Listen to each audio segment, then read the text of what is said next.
Welcome back, everyone. It's Wednesday. You can see that I'm home from Scotland, safe and sound. And after my 4 days of freedom, I'm now on another 2 week self isolation at my house here in Dartmouth. But that's okay because I'm back at home. I'm playing, I'm teaching, I know where the fridge is. Everything's going to be all right. I want to thank everyone for tuning into the 3 original videos. They were a lot of fun for me to make. And as I'm home now, I realize what a great mindful distraction, if that's the right term, they were for me to just sort of get away and create something during the days there. I had a great host family who I got to see at times, and they were friendly and everything was good, but it was still very, very lonely, the trip. You're seeing everybody that you know pretty well through a camera, and that's difficult. And there were times when it was really, really hard to actually practice. You knew you needed to practice because the contest was coming up, and it's just that important. I felt I could take a day off once in a while, but by the middle of the day, I thought, no, I can't. Something could go wrong. I need to play just to keep on that hopeful, same smooth running trek to the Glenfiddich. So the day before, we drove up to the beautiful Athol Palace Hotel in Pitlochry, and that's where we all stayed. Very stringent rules of distancing going on there. We had to come in one way and out another way, and arrows all over the place, just like most hotels nowadays. So it just added to the pressure of the event at that time. The hotel restaurant was open, but you couldn't have a drink, an alcoholic drink. So you could get it up to your room, and there was a little place outside they had set up, and you could be outside at a distance with people. So that was the first nice thing there, where we got to sort of distance seeing some friends I hadn't seen in a long time as they all arrived at the hotel that night. At the dinner, I sat with my good friend Jack Lee. We were only allowed to have a maximum of 6 at a table, but from 2 families. So Jack and I sat together and we could talk amongst other tables. And it wasn't too bad as what you might think it would be.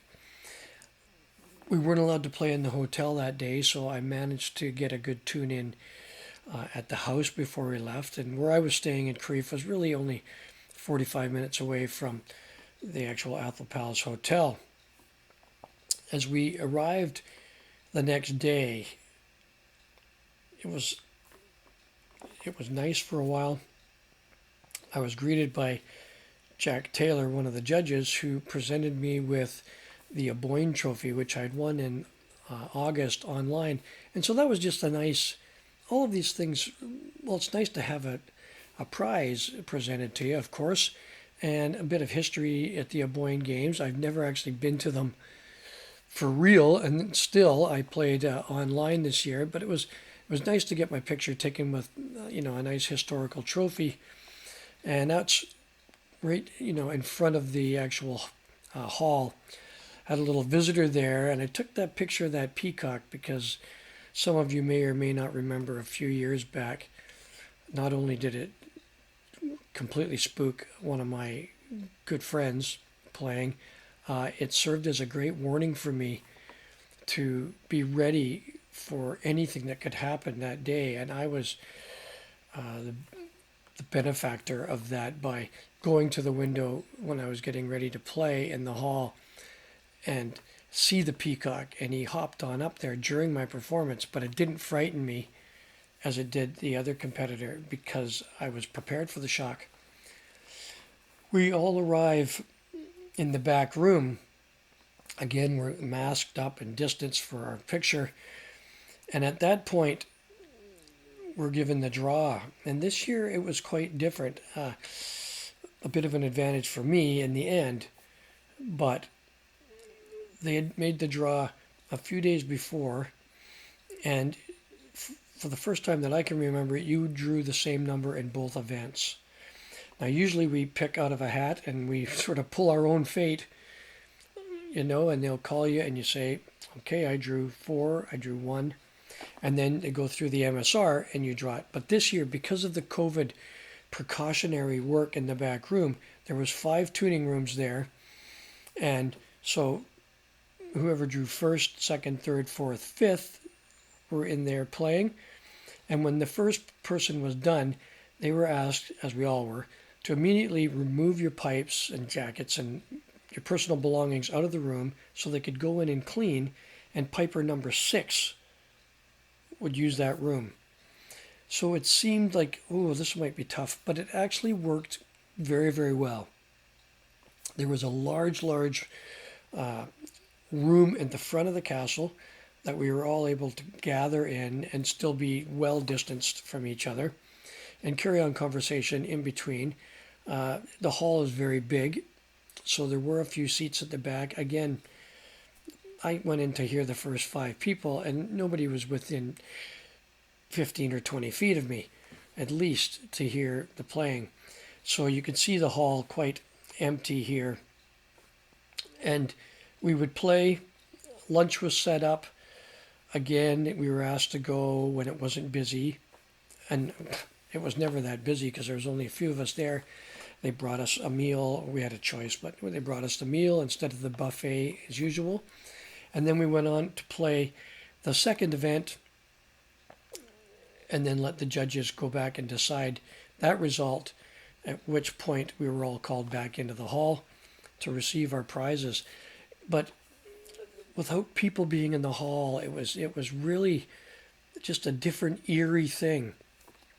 I tried to take the picture that I had and focus on it all week so I could feel myself almost playing inside the empty hall and try and project some energy and some musical feeling or anything besides being scared to death up there.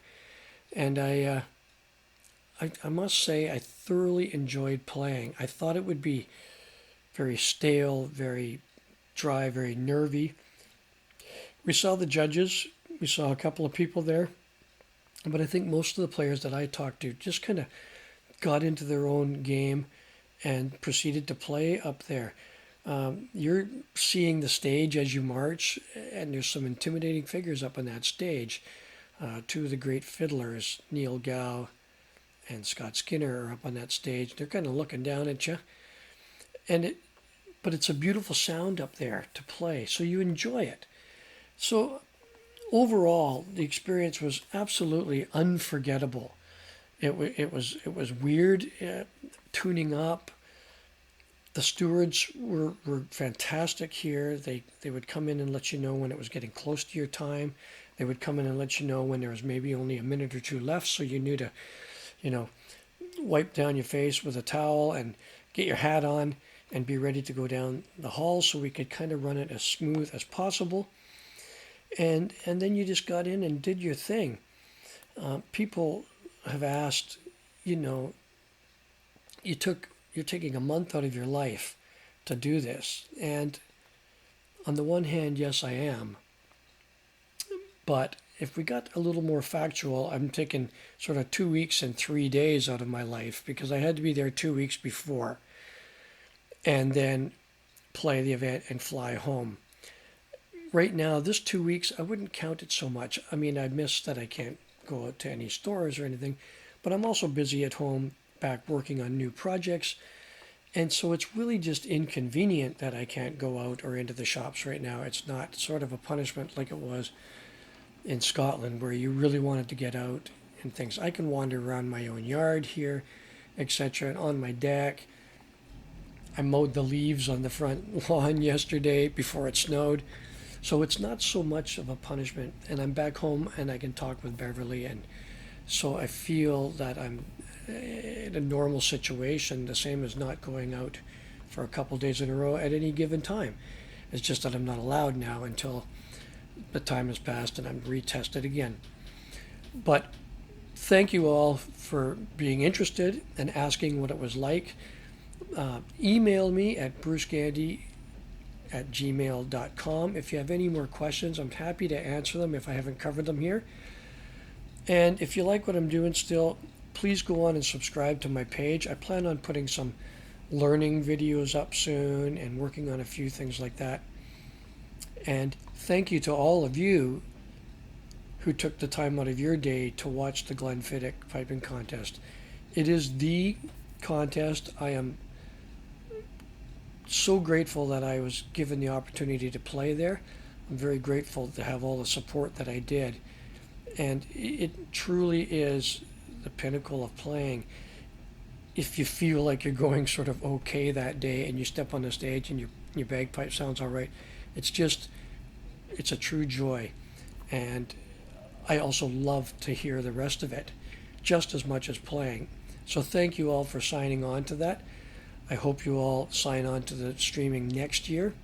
I hope to somehow be back myself. But if not, I'll be in a front row seat watching it, whether it's at home or over there. Thanks, everyone, and we'll see you all again.